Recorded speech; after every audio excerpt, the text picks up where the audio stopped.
मित्रांनो, आज करू आपण लेग आणि शोल्डर वर्कआउट. लेग बघा अशा पंप झाल्या मित्रांनो. पहिला सेट आलो कापशे मसनीवर. कापशे मसनीचं 3 सेट मारले मित्रांनो. काप्स आज पहिले मारले आणि लाईट वर्कआउट आहे म्हणून. लगेच आलो पॉवर स्क्वॉट्सवर. मित्रांनो एकदम डीप जायचा.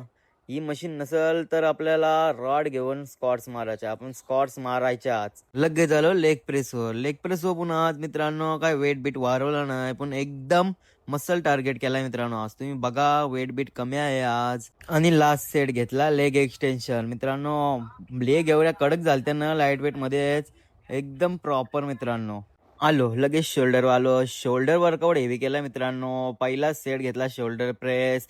बघा एकदम प्रॉपर मित्रांनो. एवढी फाटलेली ना शोल्डरची, बघून तुमची पटेल.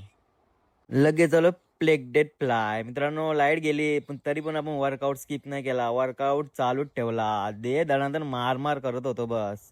लगेच आलो सिंगल हँड केबल कर्ल. मित्रांनो शोल्डर एवढा टार्गेट झालता ना, नीट जात पण नव्हता. बघा तुम्ही उजव्या हातात मारून झाला लगेच डाव्या हातात मारायला निघलो. मित्रांनो बघा कसा एकदम प्रॉपर प्रेशर येत होता ना, फाटलेले एकदम शोल्डरचे. लास्ट सेट घेतला शोल्डरसाठी फेस पुल. एकदम कंट्रोल फॉर्म आणि प्रॉपर प्रेशर. मित्रांनो वर्कआउट आवरला असेल तर ट्राय करा आणि फॉलो करा आपल्या भावाला.